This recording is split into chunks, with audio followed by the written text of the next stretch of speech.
अहिंसा एवं करुणा के अवतार श्रमण भगवान महावीर के पावन पुनीत चरणों में सादर कोटि कोटि वंदन अभिनंदन।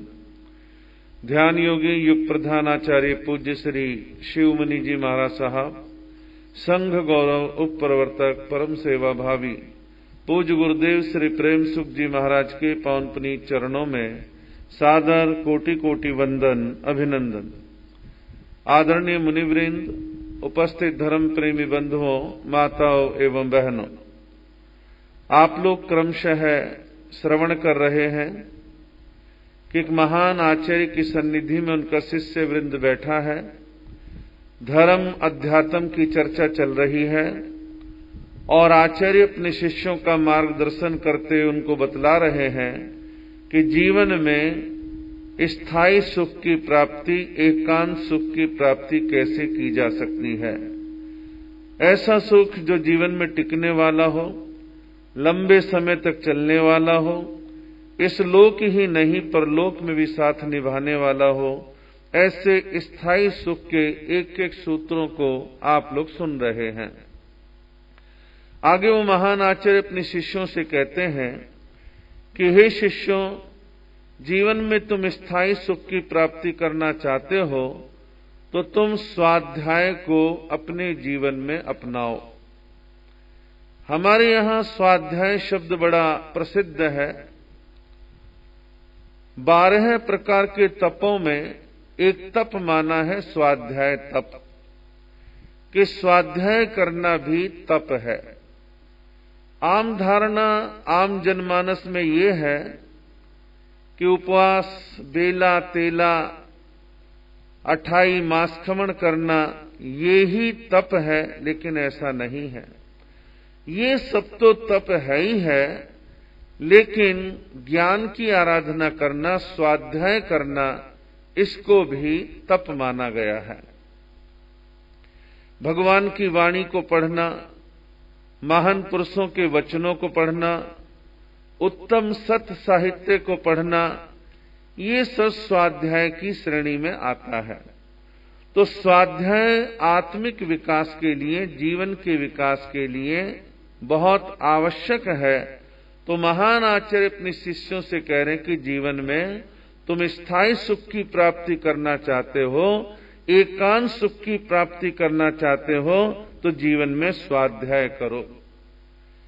हमारे महान आचार्यों ने कहा है कि जो स्वाध्याय करता है उसके जीवन में कर्म की निर्जरा होती है, भावों की शुद्धि होती है और इन सब के द्वारा आत्म शुद्धि होती है। तुम स्वाध्याय अपने जीवन में करें। और स्वाध्याय करने से यहां का भाव शुद्धि होती है। अब कोई न्यूज पेपर पढ़ने से भाव शुद्धि नहीं होगी, इधर उधर का कचरा साहित्य पढ़ने से कोई भाव शुद्धि नहीं होगी। भगवान की वाणी, वीतराग वाणी, महान पुरुषों के वचन, दुनिया में सुंदर सुंदर ग्रंथ हैं, उन अच्छे ग्रंथों का अध्ययन, स्वाध्याय करने से भाव शुद्धि होती है। जब आपके भाव शुद्ध हो रहे हैं तो उन्हीं शुद्ध भावों के द्वारा आपके जीवन में आपके कर्मों की निर्जरा होगी। कर्म कटेंगे, कर्म बंधन टूटेंगे। तो पहले आप स्वाध्याय के द्वारा भाव शुद्धि करते हैं, फिर निर्जरा करते हैं और आत्म शुद्धि होते होते आप निर्वाण की, मुक्ति की, मोक्ष की प्राप्ति तक पहुंचने का पुरुषार्थ संपन्न कर पाते हैं। तो आवश्यकता है कि जीवन में हम स्वाध्याय जरूर करें। सामान्य भाषा में कहूं तो स्वाध्याय करने से आपकी जानकारियां बढ़ती हैं। हालांकि जानकारी प्राप्त करना ही हमारा लक्ष्य नहीं है, लेकिन मान लो सामान्य व्यक्ति की बात मैं कह रहा हूं, जिसे आत्मा का पता नहीं, कर्म का पता नहीं, जीव अजीव का पता नहीं, पाप पुण्य का पता नहीं, आश्रव, संवर, निजरा, बंध, मोक्ष, इन तत्वों का ज्ञान नहीं। लेकिन जब वह धीरे धीरे पढ़ना प्रारंभ करता है तो अनेक प्रकार के तत्वों की जानकारी बढ़ती है। जानकारी बढ़ती है तो उसके धीरे धीरे भाव अच्छे बनते हैं और वह धीरे धीरे त्याग प्रत्याख्यान की ओर बढ़ता है और अच्छे मार्ग की ओर बढ़ता है। उसे दृष्टि प्राप्त हो जाती है, सही क्या है, गलत क्या है, क्या करना है, क्या नहीं करना है, मैं क्या गलत कर रहा हूं, क्या मैं अच्छा कर रहा हूं। इस प्रकार की दृष्टि जो है उत्पन्न हो जाती है। एक व्यक्ति अपने जीवन में कितना अनुभव कर लेगा। भाई बचपन में बचपना रहता है, फिर जवानी आती है, प्रौढ़ अवस्था आती है, फिर वृद्धावस्था आती है। एक आदमी अपने जीवन में कितना अनुभव कर लेगा, 40 साल का, 50 साल का, 60 साल का, और उसमें सारपूर्ण कितना है, बहुत थोड़ा मिलेगा। तो ऐसे में कहा गया है कि सदियों से, प्राचीन समय से हमारे तीर्थंकरों ने, ऋषियों ने, मुनियों ने, ज्ञानी विद्वानों ने जो खूब लंबी अवधि तक जो जीवन में सीखा, जाना, पढ़ा, अनुभव किया, जो उन्होंने लिपिबद्ध किया है, लिखा है, जो कहा है, वो आज हमारे सौभाग्य से हमारे सामने है। उन चुनिंदा साहित्य को, सत साहित्य को हम पढ़ने का पुरुषार्थ करें। आज घरों में दुनिया भर की और चीजें मिलेंगी, लेकिन सत साहित्य घरों में कम मिलेगा। कुछ प्रतिशत परिवार है जिनको स्वाध्याय में रुचि है, वो अपनी एक छोटी मोटी लाइब्रेरी घर के अंदर विकसित कर लेते हैं, समय समय पर उसका लाभ लेते रहते हैं। तो जो जीवन में धार्मिक वृत्ति के लोग हैं, वो कुछ न कुछ अच्छा साहित्य अपने पास रखते हैं और समय निकाल करके उसको पढ़ने का कार्य करते हैं। मैंने देखा है कि हमारे परिवार के अंदर बचपन में मैंने देखा कि गीता और रामायण जैसे 2 ग्रंथ हमारे घर में रहते थे और समय समय पर परिवार के बड़े लोग उसको पढ़ लिया करते थे। ऐसा एक आम हिंदू परिवारों में देखने में आता था। जैन परिवारों में आगम देखने में आ जाते हैं। तो भाव कहने का ये है कि सारे इस प्रकार का साहित्य पुराने जमाने में आम घरों में मिल जाता था, लेकिन आज ऐसा नहीं है। बहुत कम चुनिंदा परिवार जिनमें धार्मिक वृत्ति है, जागरण है, वो ऐसा सत साहित्य रखते हैं। और मान लो घर में भी ना हो तो लोगों में जिनमें रुचि थी वो विभिन्न लाइब्रेरियों, पुस्तकालयों से ऐसा सत साहित्य ला करके अक्सर पढ़ा करते थे। तो जीवन में हमें पढ़ने का अभ्यास, प्रयास जरूर करना चाहिए।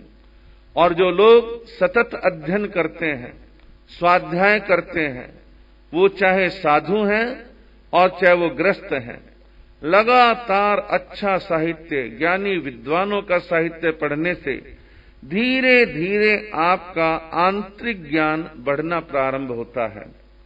और आंतरिक ज्ञान, जिसे आज की भाषा में कहें, आपके अंदर एक इंट्यूशन पावर भी आ जाती है और आप इंट्यूशन पावर से संपन्न हो जाते हैं और आपको हर चीज का आभास पहले होना प्रारंभ हो जाता है कि सही है, गलत है, करना है, नहीं करना है।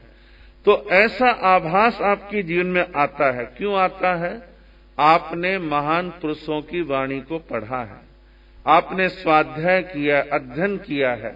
आवश्यकता है कि अपने जीवन में ज्ञान, ध्यान, अध्ययन में अपनी ऊर्जा लगाएं। तो महान आचार्य अपने शिष्यों से कह रहे हैं कि हे शिष्यों, तुम जीवन में स्वाध्याय करो, स्वाध्याय को अपने जीवन में अपनाओ। हमारे यहाँ आगमों के लिए, खासतौर पर साधु के लिए कहा है, आगम चक्षु साहु। आगम चक्षु साहु कि आगम चक्षु है, आंखें हैं साधु की। आप कहोगे ऐसा कैसे? आप कल्पना करें कि मान लो 2-4 साधु या साध्वियों को अभी नई नई दीक्षा दी है और दीक्षा देने के बाद कहा कि देखो, साधु का वेश तुमने धारण कर लिया, समय पर तुम्हारे को भोजन मिल जाएगा, बस तुम्हें इस परिसर में, इस भवन में रहना है और तुम्हें कुछ नहीं करना। उनके पास कोई किताब नहीं, ग्रंथ नहीं, पढ़ना नहीं, पढ़ाने वाला नहीं, कोई मार्गदर्शन करने वाला नहीं, तो ऐसे साधु या साध्वियों के पास 2 साल, 4 साल, 5 साल, 6 साल के बाद भी आप जाएंगे तो आपको बिल्कुल कोरे मिलेंगे। उनका कोई मार्गदर्शन करने वाला नहीं, उनको बतलाने वाला नहीं, उनके पास कोई आगम नहीं, अध्ययन नहीं, स्वाध्याय नहीं, तो जीवन का विकास कैसे होगा? तो साधु जीवन के विकास के लिए शास्त्र का, ग्रंथों का होना आवश्यक है, उनको पढ़ना आवश्यक है। तो आगम ग्रंथ, शास्त्र आदि को पढ़ना, स्वाध्याय करना ये आवश्यक है। इसीलिए आगम को चक्षु कहा है। वर्तमान में तीर्थंकर भगवान महावीर हमारे सामने प्रत्यक्ष नहीं है, उनकी वाणी हमारे पास है। हमारा कर्तव्य है कि हम उनकी वाणी पर श्रद्धा करके उसका अध्ययन, स्वाध्याय करें।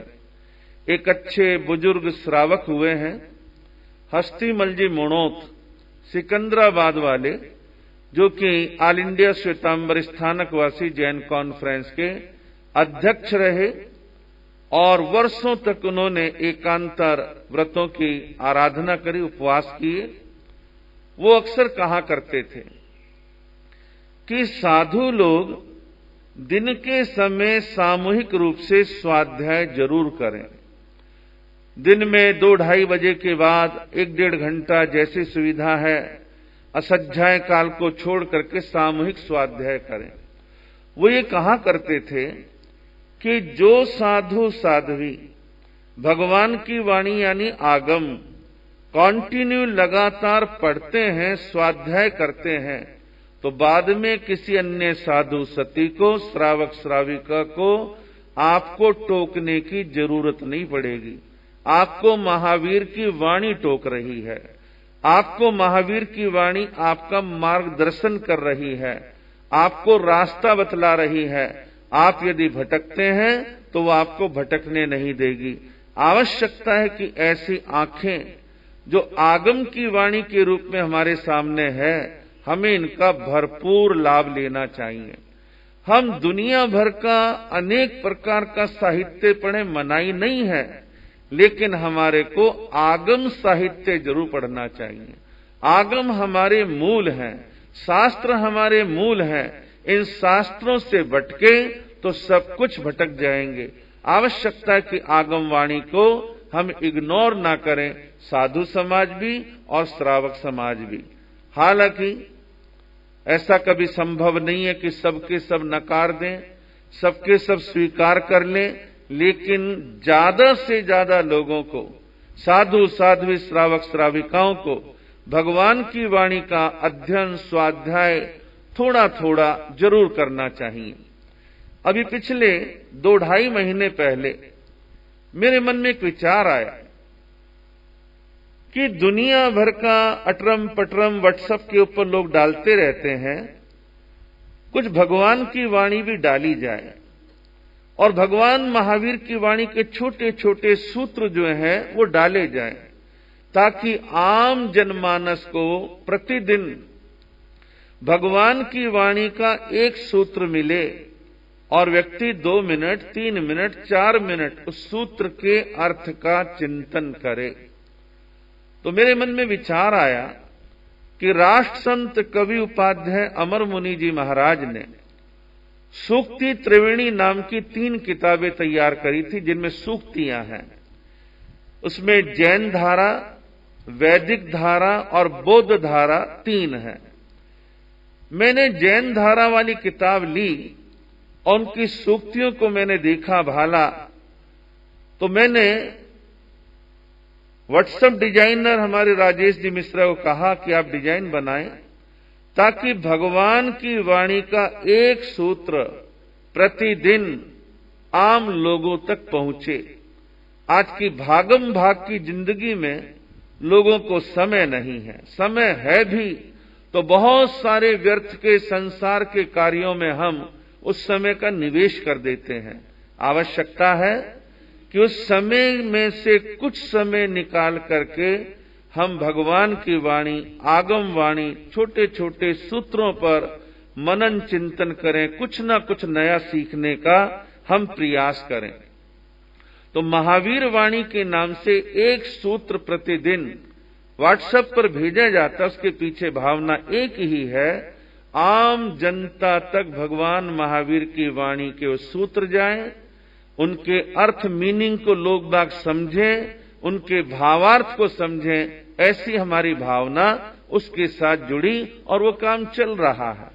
अब वो कोटेशन कहो, भगवान की वाणी के सूत्र कहो, और 500, 600, 700 जितने होंगे वो आम जनता तक प्रतिदिन एक एक चलता रहेगा। ऐसा हमारा प्रयास है। तो इसलिए कहा गया जो कि आगम चक्षु साहु की आगम आंखें हैं, चक्षु हैं साधु के लिए।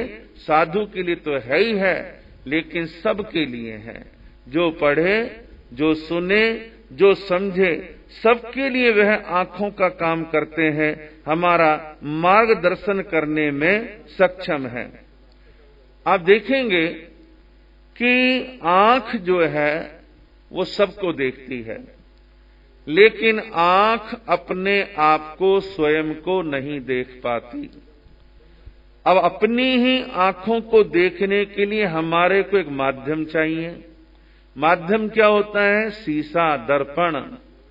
शीशा दर्पण सामने, फिर हम अपनी आंखों को देखते हैं। आज आंख लाल क्यों हो गई? आंख के किनारे पर दाना क्यों हो गया? आंखें सुस्त सुस्त क्यों लग रही हैं? आपको माध्यम क्या मिला? शीशा। तो शीशे के माध्यम से उस आंख को आप देख पाते हैं जो आंख औरों को देखती है। इसी प्रकार हमें अपने आप को, स्वयं को जानने के लिए हमारे को शास्त्र का, आगम का, भगवान की वाणी का सहारा चाहिए। वो सहारा मिलता है, हम धीरे धीरे धीरे धीरे अंतर की ओर चलते हैं, अपने आप को पहचानते हैं, भेद विज्ञान को प्राप्त कर लेते हैं। ये नश्वर शरीर एक दिन समाप्त होने वाला है, आत्मा अजर अमर है। तो इस प्रकार ये दृष्टिकोण कब आता है? जब भगवान की वाणी को हम पढ़ते हैं। भगवान की वाणी को पढ़ने से, स्वाध्याय करने से हम अपने आप को, स्वयं को जानने में समर्थ हो जाते हैं, सक्षम हो जाते हैं। तो इसलिए हमारे को आगम शास्त्रों का स्वाध्याय जो है वो जरूर करना चाहिए। स्वाध्याय की एक परिभाषा प्राप्त होती है कि स्वाध्याय क्या है। उस परिभाषा में कहा है, स्वस्य अध्ययनम इति स्वाध्याय है। स्वस्य अध्ययनम इति स्वाध्याय है। स्वयं के द्वारा स्वयं का अध्ययन करना, ये स्वाध्याय है। आप कहोगे स्वयं के द्वारा स्वयं का अध्ययन कैसे करें? जब स्वयं आपके अपने अंदर से कुछ शाश्वत प्रश्न आए कि मैं यानी आत्मा, मैं कौन हूं, कहां से आया हूं, कहां मुझे जाना है, मेरे जीवन का लक्ष्य क्या है, उस लक्ष्य को मैं कैसे प्राप्त कर सकता हूं, ऐसे शाश्वत प्रश्न जब आपके अपने अंदर से उत्पन्न हों और उनका जवाब भी आपके अपने अंदर से आए, वह निश्चय का स्वाध्याय है। ये स्वाध्याय की, निश्चय की परिभाषा है कि स्वाध्याय अपने आप को जानना। लेकिन यहां एक बात और है कि ऐसे शाश्वत प्रश्न और शाश्वत ऐसे उत्तर हर व्यक्ति के अंदर तो पैदा होते नहीं। यहां निश्चय के स्वाध्याय की परिभाषा तक पहुंचने के लिए व्यवहार का स्वाध्याय होना आवश्यक है। व्यवहार का स्वाध्याय क्या है? किसी पुस्तकालय से ग्रंथ, आगम साहित्य को लेना, पढ़ना, अध्ययन करना, मनन चिंतन करना, किसी ज्ञानी विद्वान से पूछताछ करना, धीरे धीरे ज्ञान प्राप्त करना, ये व्यवहार का स्वाध्याय है। व्यवहार से ही आप निश्चय में प्रवेश करेंगे। डायरेक्ट निश्चय में प्रवेश नहीं होगा। व्यवहार से आप निश्चय की ओर जाएंगे तो पहले आप व्यवहार में स्वाध्याय प्रारंभ करें।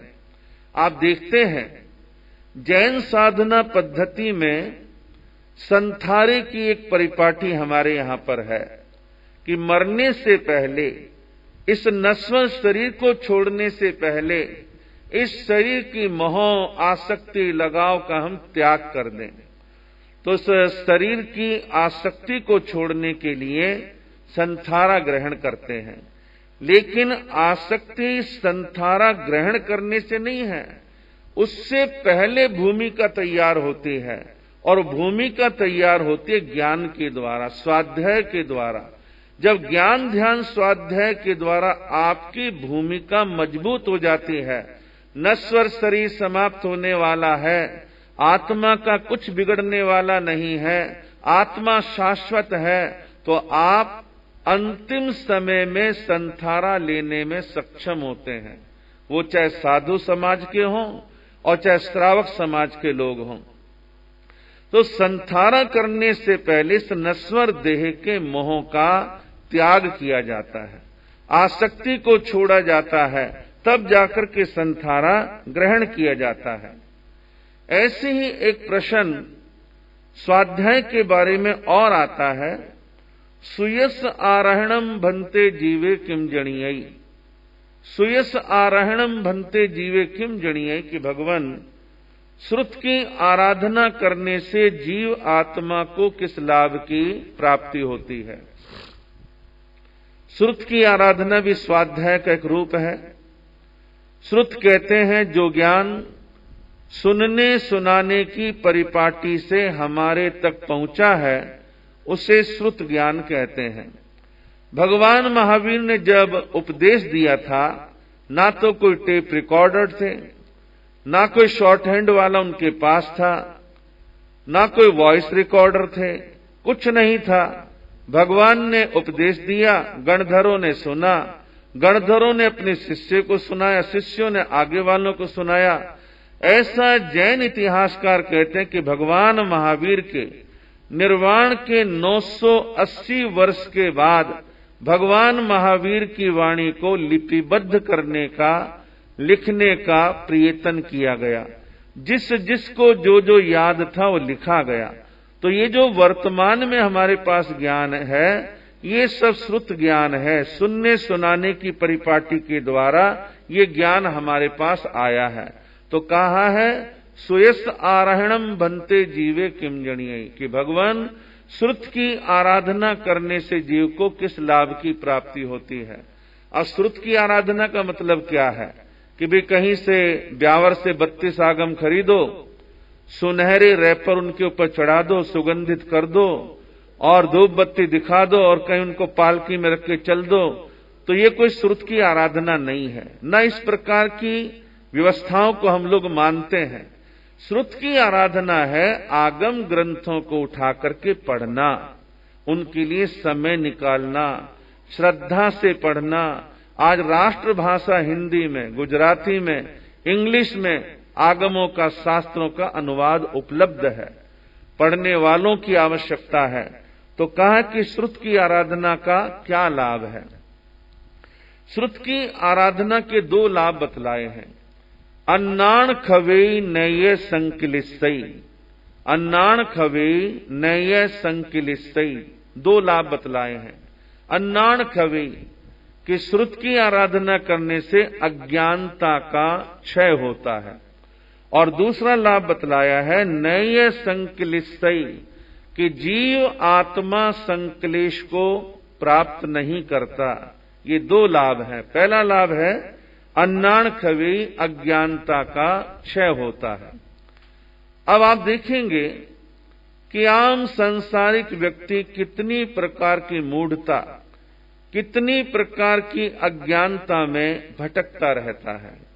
ज्ञान है नहीं, अज्ञानता सवार है, दुनिया भर के पाप कर रहा है, अनैतिक कार्य कर रहा है, गलत मार्ग पर जा रहा है, गलत संगति कर रहा है। तो ये अज्ञानता के कारण ही तो ये सब चीजें होती हैं। तो अज्ञानता जीवन में भटकाव का कारण है, दुख का कारण है। ऐसे अज्ञानता से हमें अपने आप को बचाने के लिए श्रुत की आराधना करने की आवश्यकता है। एक सत्य घटना कहकर के आज के प्रसंग को मैं पूरा करूंगा। वर्ष 1994 में आचार्य सम्राट पूज्य श्री देवेंद्र मुनि जी महाराज का चातुर्मास लुधियाना में था। उनके आग्रह पर मैंने भी उनके साथ उस वर्ष का उनके चरणों में चातुर्मास किया। उस चातुर्मास में हम 72 साधु साध्वियां थे। तो लुधियाना का वह चातुर्मास चल रहा था। संवत्सरी व्यतीत हो चुकी थी और संवत्सरी के बाद के भी लगभग 10-15 दिन और बीत गए थे। एक परिवार आचार्य श्री देवेंद्र मुनि जी महाराज के चरणों में आया और उन्होंने एक निवेदन करा कि आचार्य प्रवर, हमारा परिवार लुधियाना से 60-70 किलोमीटर दूर रहता है और हमारे पिताजी जिनकी उम्र 72-73 साल की है और वो जो है लुधियाना की तरफ किसी काम से उनको आना था।